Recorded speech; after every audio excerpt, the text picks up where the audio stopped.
Today we're talking about creating the business model that's really truly going to work for you, how to approach that with the intention of scale and positioning, because that business model is very much going to impact your marketing and your positioning in the market.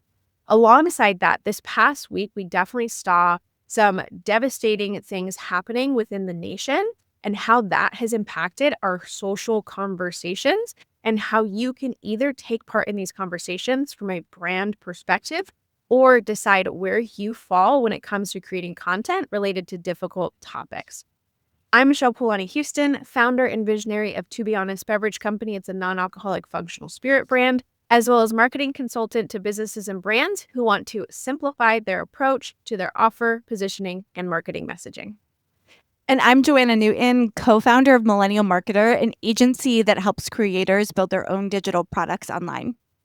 Let's dive in. Today we have a very simple tea. I was too lazy to make anything more fancy. It's dandelion root, and I made it, and I was like, oh, I don't need honey in it. And so I sat down and got all ready, and then I took a sip, and I was like, oh my God, it tastes like dirt.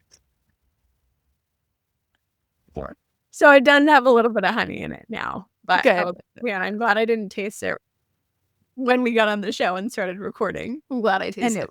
And it like tasted like dirt. That is too funny. Sometimes tea can do that. Today I have just a simple green tea.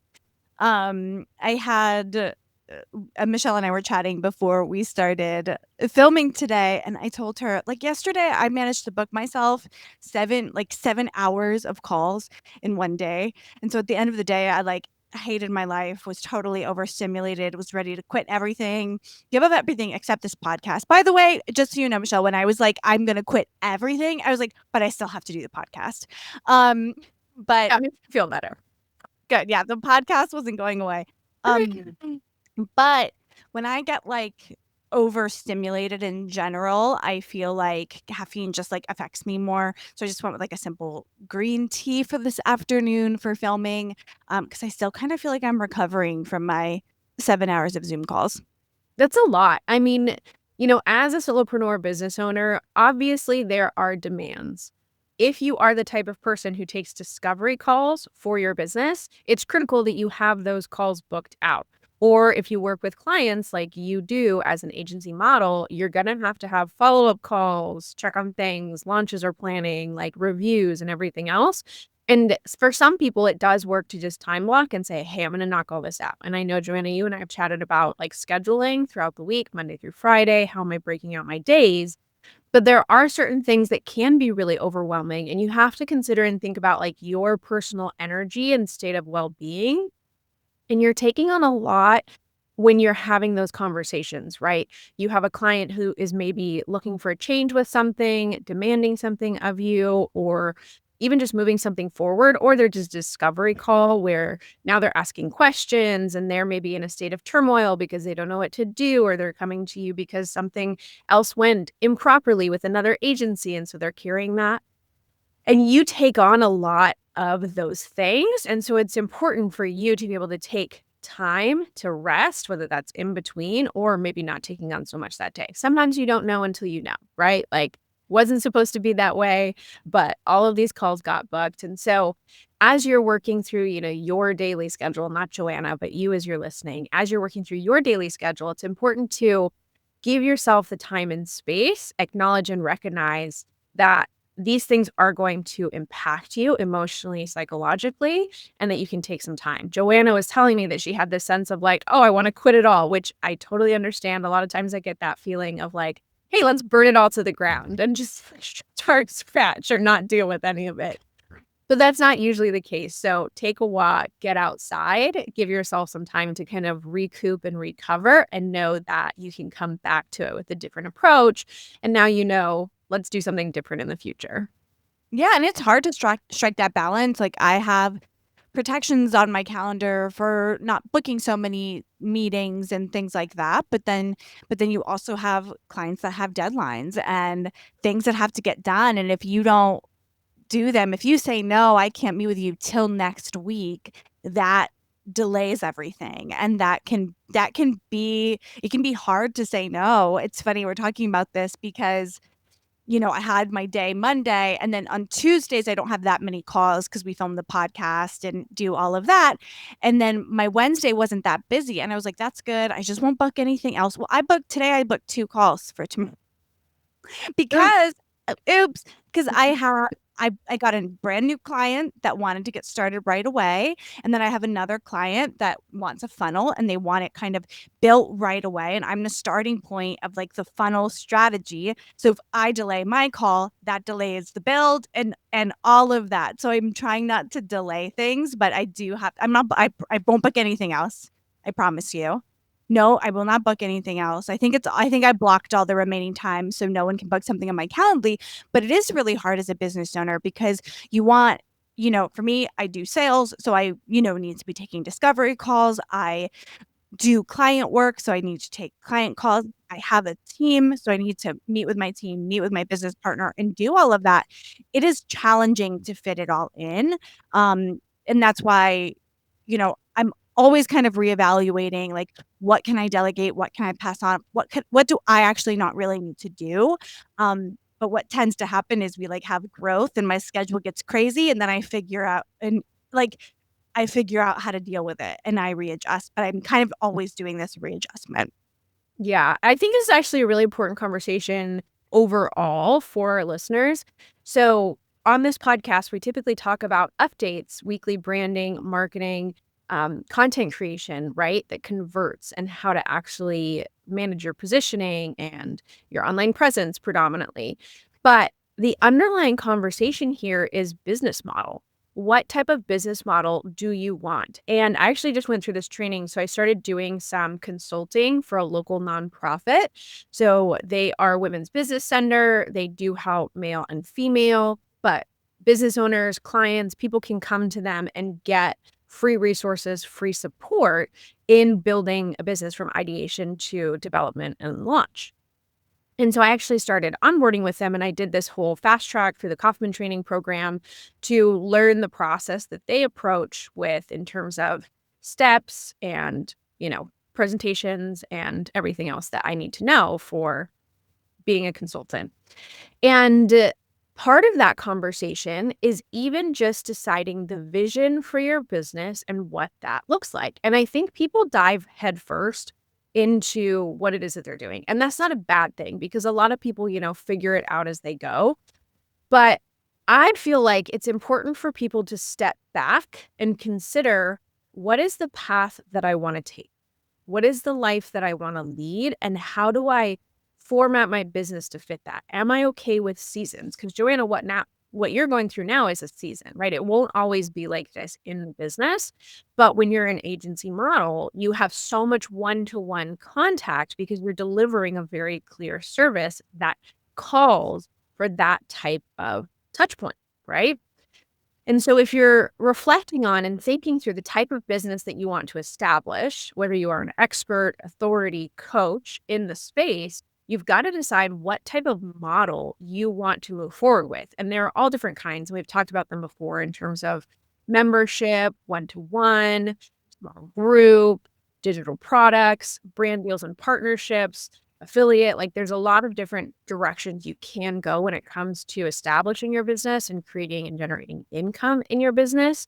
But I don't think we often take into account these types of things. Some people don't like to do sales calls and discoveries, but they feel like they have to because they have a coaching business and okay, well, they're not going to come on coaching with me if they don't have calls. But that's not necessarily the case. I know a lot of folks who omit discovery calls from their business for the reason that they want to protect their time, protect their energy, and they don't do very well on those sales calls. So, no one's going to be able to necessarily tell you the right model for you as you approach your business. But I think it's important to also understand what the opportunities are. I feel like when I got started in personal training and fitness, it was very clear to me that I just had to work with clients one-to-one. And that was the model that I had to approach it with, when realistically, that wasn't actually the case. It was just a belief. It was my understanding, my interpretation, my perspective. And so if I had done a little more research to better understand, okay, these are potential business models at the forefront of what I do and that my expertise can fit into, I might have chosen differently and it might have totally set me on a completely different path in my initial business. So I think it's important to understand, what are the opportunities, what are the possibilities, what types of models can I fit into, and how is that going to create the lifestyle that I'm generating for myself, right? Because when you're starting your own business, that's ultimately the goal. You're building a lifestyle. If you just wanted to make money, get a job. Like you just plug right into a system, make money, you get benefits. It's like the whole thing taken care of. But if you want to be a business owner, if you are a business owner, like, you've got to be more thoughtful about how that business is going to support or fit into the lifestyle you want. Yeah, and even with that being said, like, you also have to think about the quantity of, like, how much it takes to scale, right? Because with running an agency, I can scale by getting employees, right? Like, that's a way to scale.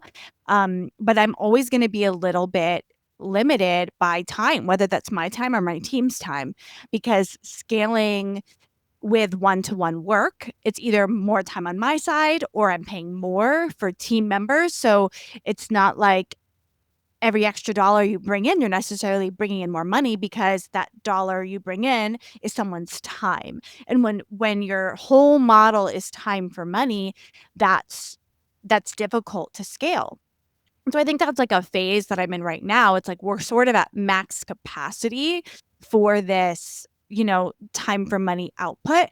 And I could probably put in more hours a day, but max capacity into how many I like live calls. I like taking discovery calls. I like getting on a call and helping clients. 100% I enjoy it, but I can't do it for 7 straight hours in a day. Like, that's too much for me. Maybe someone else could do 12, but for me and, like, the lifestyle I want, the flexibility I want, 7 hours every day isn't realistic. Maybe 4 hours in the day I could be on Zoom calls and, like, be really happy and fulfilled and have all the flexibility that I want. So that's why thinking through models that aren't one-to-one time for money can really be life-changing. So that is when you can find ways to deliver whatever it is you do in a group setting or one to many or through an ebook or a course or a membership, or even if you're in the physical, like a more physical product world, like a physical product, that you're not hand making, right? That it's not taking your exact one-on-one time, can be a huge way to scale, right? And to go beyond a certain, like, income threshold. And through that process, you're also going to learn, right? Like, sometimes it takes the experimentation. And if you're at a place where you are a one-to-one service provider, you do offer coaching, that's a great place to be, because you can leverage the conversations that you're having, the marketing that you've already used to improve your offer positioning, so that when you transition to something that is more scalable, say a digital product, a course, a membership, a group program, or even like a mastermind retreat level type deal, you have a lot of content that you can work with in order to pursue those avenues. So if you are in that one-to-one capacity, don't think that you're stuck there, because there is scalability that you can shift to and change. And this is something that I've actually been thinking a lot about. I've been seeing some conversations around it online, but I struggled with this for so long. And it was the idea that more complex, complicated, layered options was the way to go.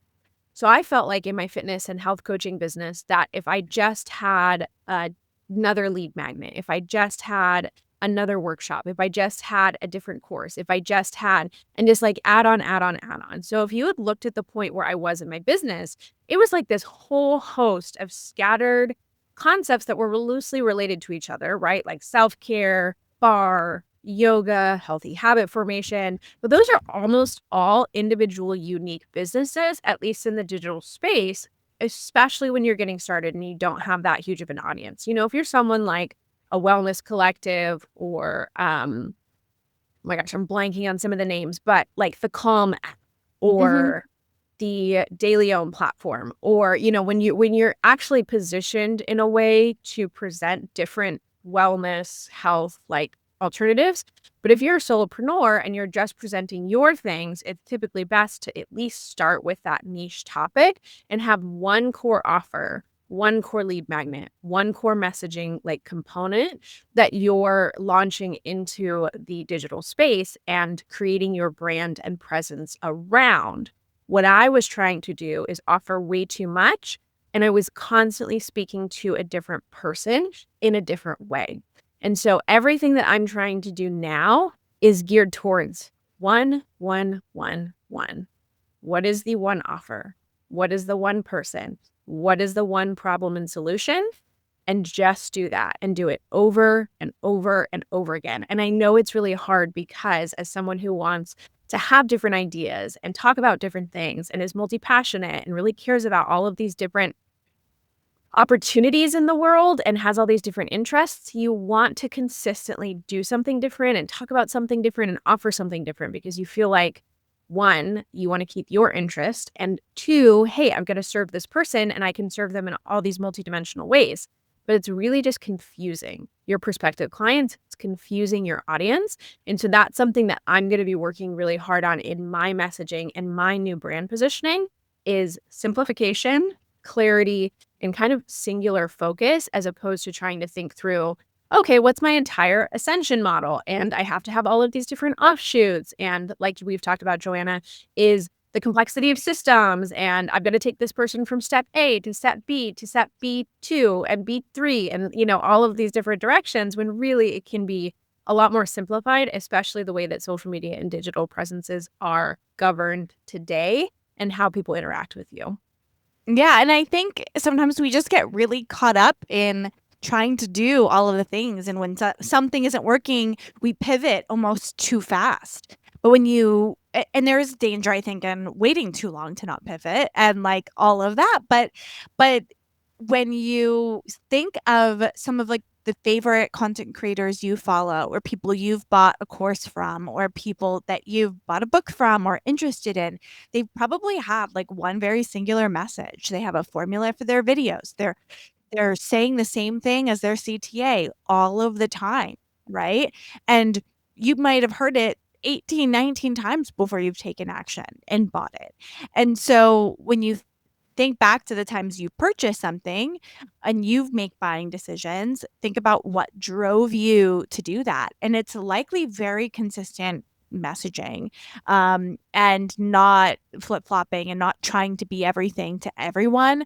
But I know that's really hard because when you post, I've really tried to, like, start to gear my social content to really talking about business systems and, operations and how to run an efficient business, and it kind of, like, killed my views, but I know that that's, like, a great differentiating factor to me. It's, like, what I want my future digital products to be focused on, and, I switched gears, so it kinda tagged my views. I have to keep going, right? Like, I have to, like, keep going in that, and it can be hard, I get it.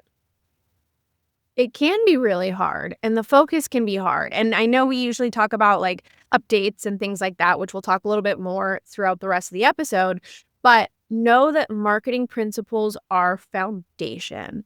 There are psychological tactics and approaches that are not going to shift and change. So even though we see changes in platforms, we see changes in cultural moments, we see changes in even if you wanna talk about, like, the algorithm and how things are being presented, there are still marketing principles, foundations, and formulas that will continue to be the same. So what we want to enforce for you is that principled approach, that foundational approach, doing the work to simplify is a critical component of the approach that you take to your business, your content creation, your marketing, and how you present to the world when you're building your personal brand.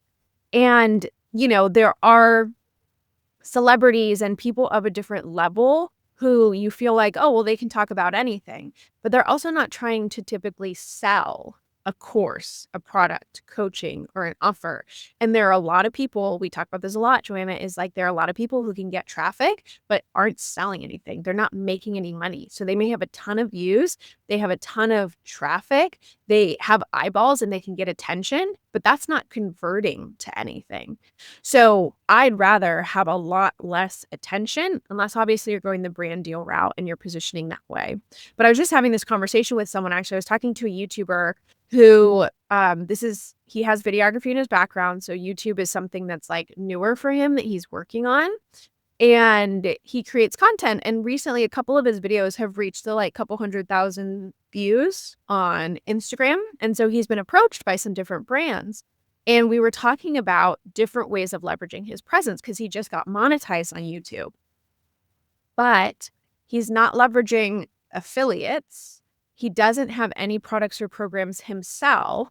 He is more so getting sent products, like physical things for like quote unquote ambassadorship, but he's not being paid yet really by those brands and businesses to create content. And so he's kind of in this funny gray area of not really understanding like what the landscape looks like. And I feel like Joanna, you and I have tons of we've seen so much and been exposed to so much. Anytime I have a conversation with someone, I feel like I'm consulting with them to be able to guide them to, like, hey, this is an opportunity. Hey, that's not the best direction. Hey, this is like, you know what I mean? It's not like saying like, yes, this is the way to go.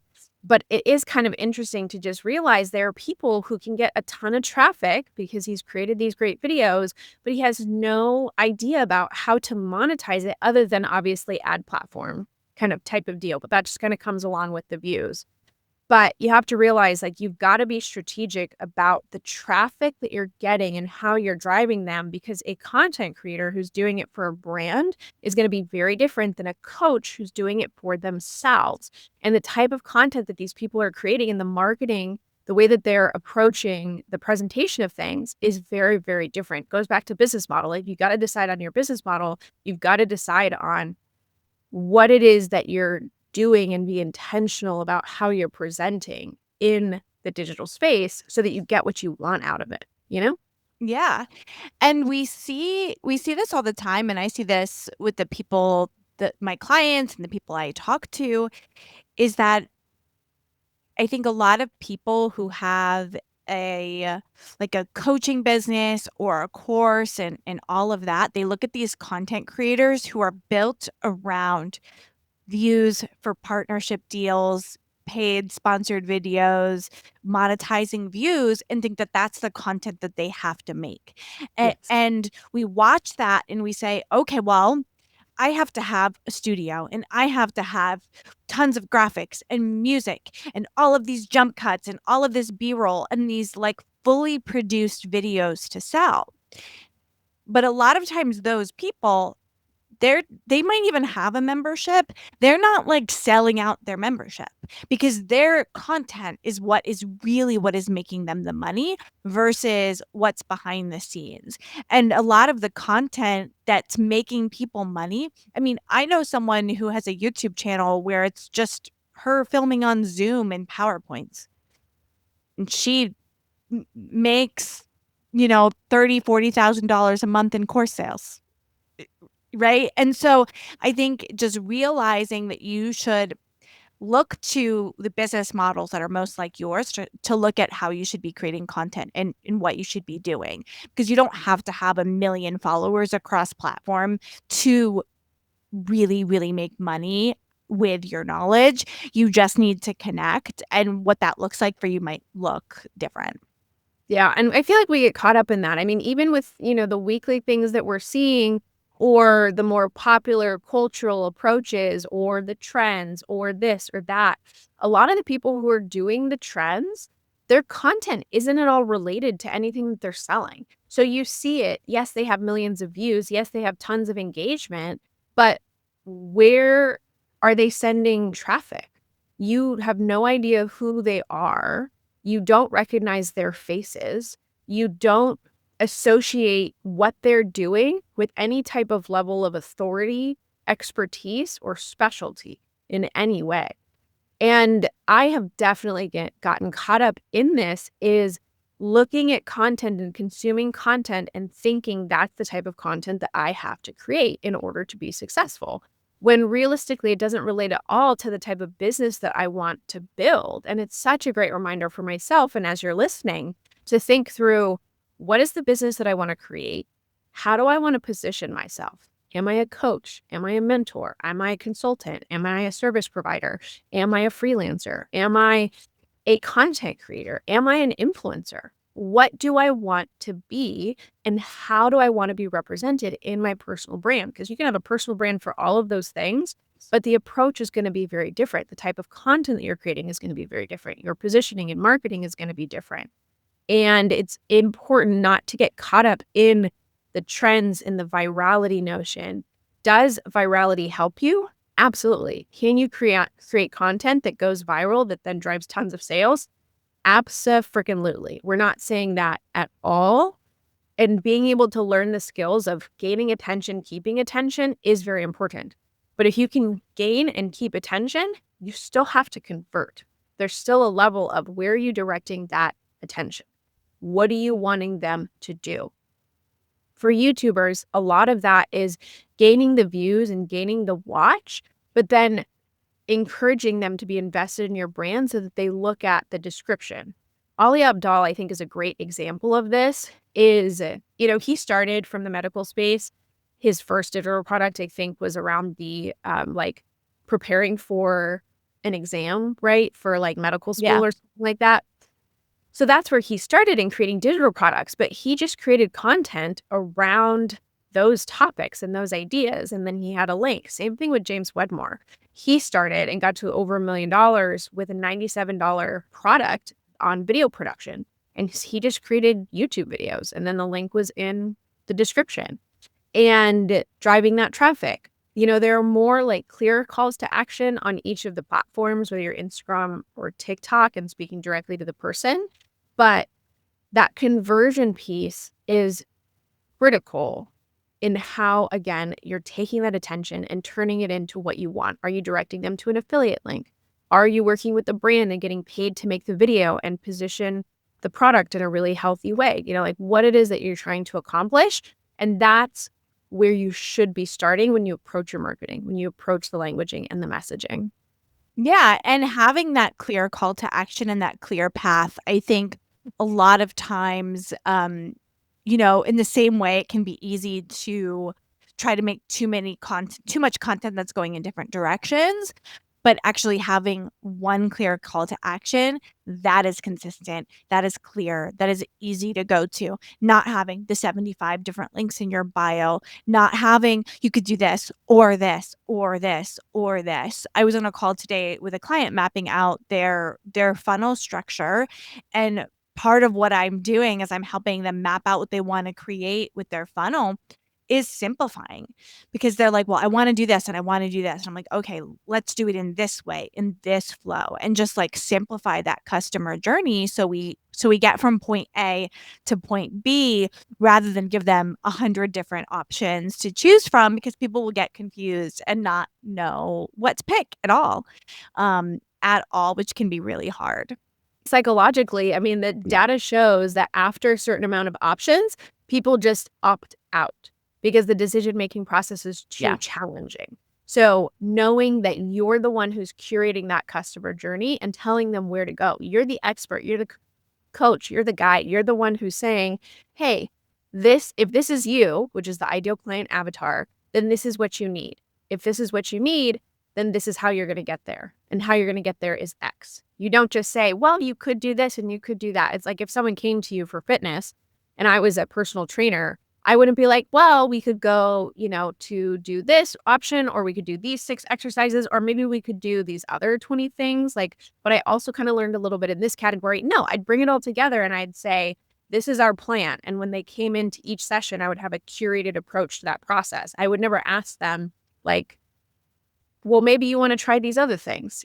Obviously I'm giving them options if it's like something that they don't enjoy, but I'm curating the process. So that's something to keep in mind.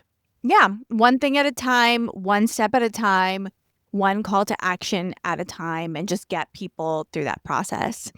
I know one of the big goals of this podcast is for us to share updates, what's going on in marketing, what's trending, what we're seeing is working and not working. And as I was throughout the week, I tend to keep in my notes pad things that I'm seeing and hearing to share with you each week, which is actually really fun for me, because then I keep an eye on what's going on, but then I have a real purpose for it.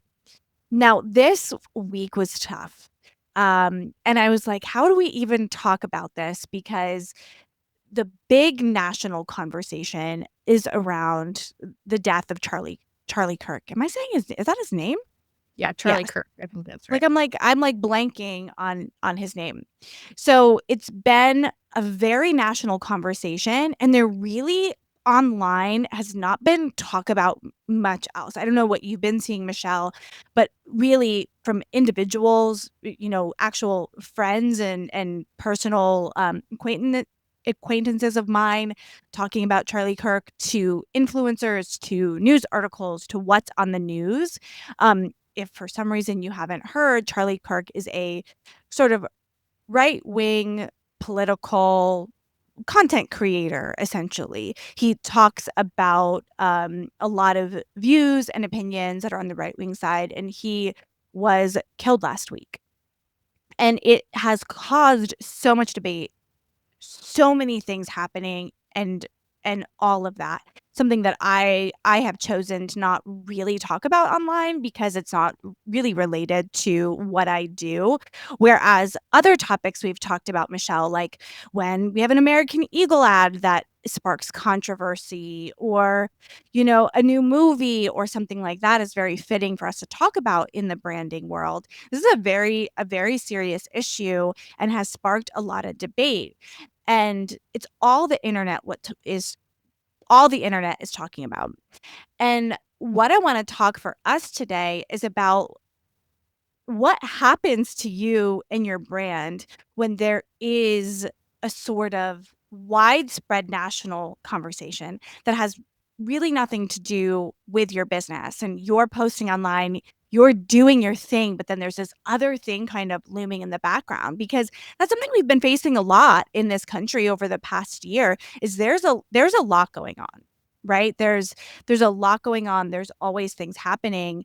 And when on the internet, everybody's talking about one thing, it's actually really hard to get your whatever message you want to talk about heard, because everyone's watching Charlie Kirk videos and what's happening and all of that. And then when you come in with your lighthearted, cute little TikTok, that can almost feel outside of the conversation. And I've seen a lot of accounts views tank because they're not political accounts. They're not talking about this. They're doing their thing, and so it kind of stalls their progress. So this conversation is so important. And I think based on the past week, in terms of what we're seeing with presence, content creation, you're absolutely right. So it makes sense that our conversation would not necessarily be geared toward, we're not seeing superficial, shallow type approaches, which I consider, obviously, Sydney Sweeney has undertones. Obviously, Taylor Swift, like, we have these things that have undertones to them that can be considered serious. But I feel like the topics that we typically bring up are more about just like perception and, what's happening at a top level cultural, like, dynamic that's then impacting the way that we're receiving that content, right? This is a lot more challenging of a topic. And it's for you as a listener, considering the way in which you want to engage. Now, I truly believe that your platform is your platform. You get to decide 100% all the time what you engage in and what you do not engage in. And people will say, like, your silence speaks volume and everything else. And you have to either be okay with that or speak up and voice your opinion. As someone myself who feels like they played on both sides of things, completely ignoring and also taking part, there are also content creators that I watch who never take part in anything but the content that is designed for their brand and business. And I have to say that I really respect that, because, again, the type of business model that you have will determine a lot of times how you take part in these conversations. Now, if you feel very strongly about something, I encourage you to speak up about it, because that does represent your brand. It does represent your ethos. You just have to remember that it may polarize, and that's okay. We've talked about it a lot on this podcast, and we encourage you to polarize, to send people to love you or hate you. But you want people to be able to decide. So it's important to not be wishy-washy and in the middle. So if you are going to take a stance, do it with strength and do it with conviction, as opposed to hey guys, I know we have a lot going on in the world right now. And I just want to say that, like, have kindness and any type of content that's created in that vein, I would say just one, people swipe, and two, it doesn't represent anything important. So just don't even add to the conversation at that point. Like, if you are going to take a stance and speak out, like, make it clear what Like it is, where you stand. why it is, where you stand, and also how it relates to your branded business, because you can always tie it in. Understand why it's important that you're talking about it if you're choosing to talk about it, how it relates to your products, your programs, your offers. You don't need to sell at that time,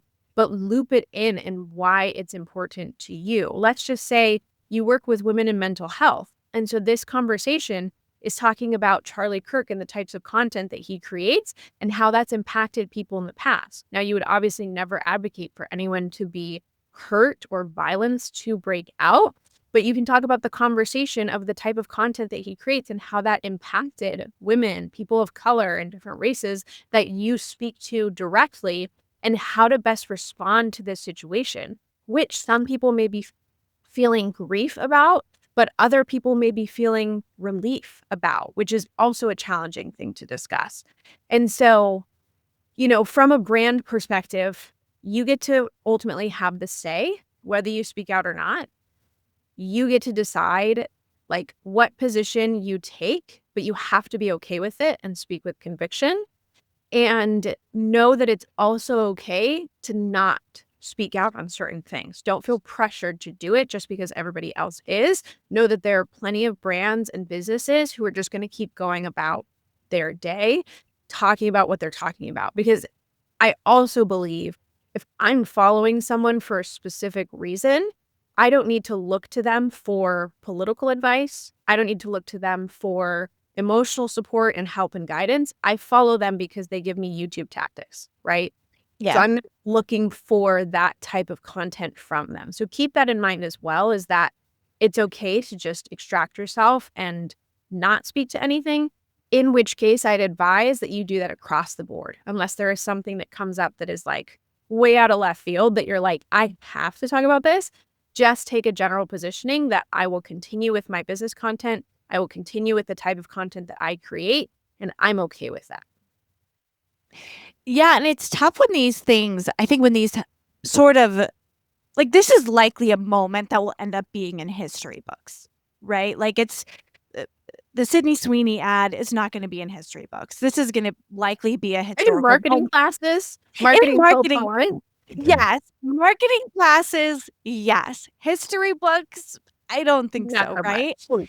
And when these, when there's certain big moments that, will end up in the history books that affect the social conversation so much. And I think because of the nature of social media and how the algorithms work and how this polarity is needed, it starts to feel like there's really only two sides and there's like no nuanced approach to this. So like for me personally, I don't agree with most of what, like, Charlie Kirk talks about. I think a lot of it, like, I don't agree with. I also don't think he should have been murdered, right?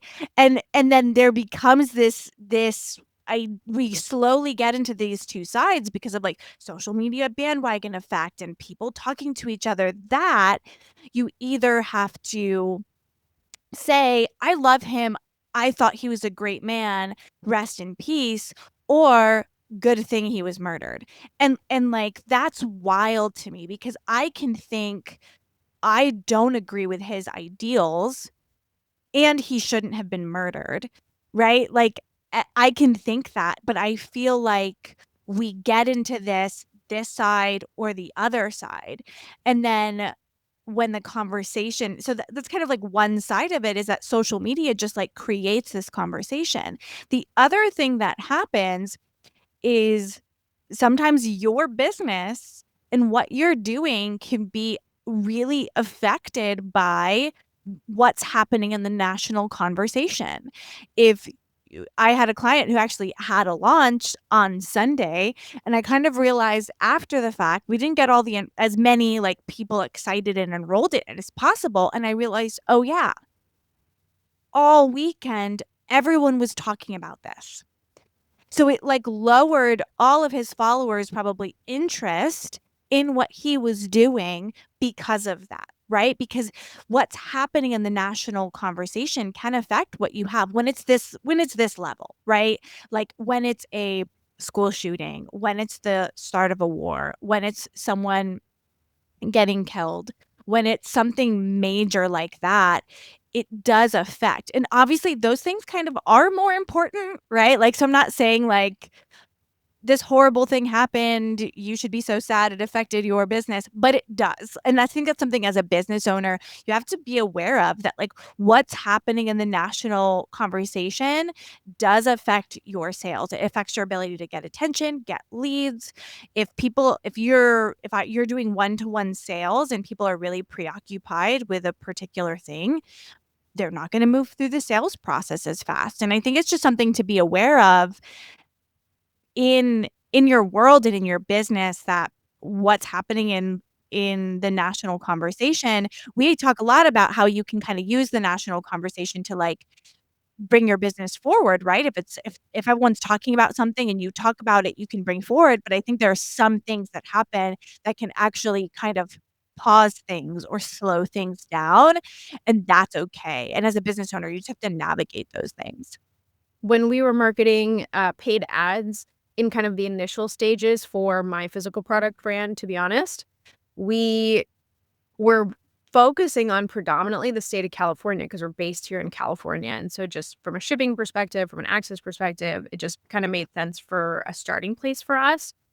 But then the LA fires happened, and the LA fires, if you're not familiar, in 2025 have, like, devastated Malibu, the Palisades, like, we're talking, like, mass amounts of not just acreage, but impact of the entire LA area.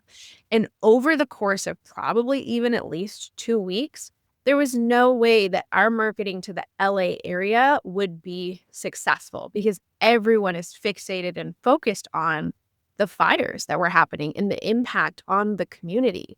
And so, we just pivoted the direction of our ads. We could have just kept them running in the same location, but we just choose to exclude LA area. Now, obviously, the rest of California was thinking about like support and supplies and gathering those things. So it was just kind of a funky time. Now, should that completely derail your marketing campaigns and plan? No, but it is important to take into account. If you do have a launch planned, is it possible with that thing coming up that you are able to push it back so that people have more capacity? Now, not everyone, there are a lot of people, there's millions of people that you're technically, theoretically meant to be reaching with your marketing, with your campaign, with your launch, with your offer. So there are going to be some people who are distracted and some people not so much. Other people aren't really going to be paying attention.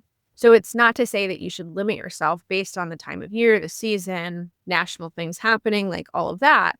But it is important to consider. And especially if you're doing something that's a live situation, how can you possibly shift, change, or address it if it also makes sense to you, right? Like if Yep. you're impacted by this thing that happened and you're feeling the emotional result of hearing the news, seeing it happen, like experiencing the conversations online, just think about your energetics and what you're bringing into that launch or that experience as well.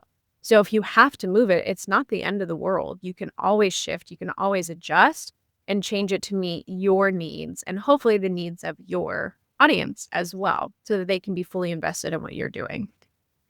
Yeah, and even thinking through, like, the mindset that you have as a business owner, because I think if something I in the world happens that, like, affects your business, you can, like, go in a couple of directions. You can think like, "Oh, woe is me. Like, this happened to me, poor me. Now my launch wasn't successful because this happened right in the middle of it," right? You can, like, it can really get in your head and you can take that victim mentality.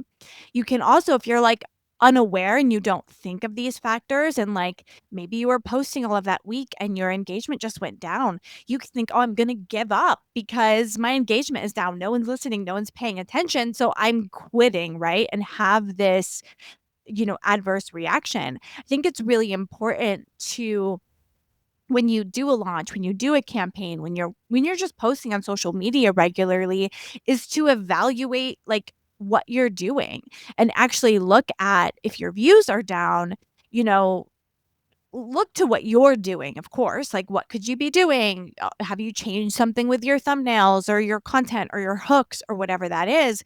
But also look at what's happening in the national conversation that could be affecting your business. Not to say, woe is me, poor me. This is making it impossible for me to be successful, but so you can understand the landscape and react. One of the things, this is not such like a negative, like thing that happens for people, but like during Black Friday, as an example, most businesses email open rates go down. Well, there was a major increase of emails that were sent across all platforms to everybody. Your email rates are going to be down, but likely your conversions will still be good because people are like primed to buy, right? Because it's Black Friday, there's Black Friday deals, there's all of that going on. So just realizing that people have lots of things going on, and if your stuff isn't working, it might be an external thing that you have to learn how to navigate. Yeah, and be okay with that. There are ebbs and flows and seasons. So, with everything that we've chatted about today, thinking about business model, thinking about the type of lifestyle that you want to be able to build into your brand and how you're presenting, knowing that you can differentiate between the types of content that the types of business models create. And then, of course, closing on that conversation and recognizing that you get to decide how you show up in your content and what you talk about when it comes to these national issues, anything political, just navigating that landscape. I do remember, when the whole BLM thing came out and the killing of George Floyd. George Floyd?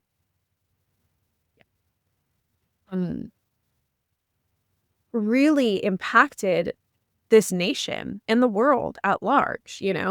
Um, Anything in terms of like what's happened nationally with wars breaking out or issues that we're experiencing, our culture is going to be impacted. The digital space is going to be impacted.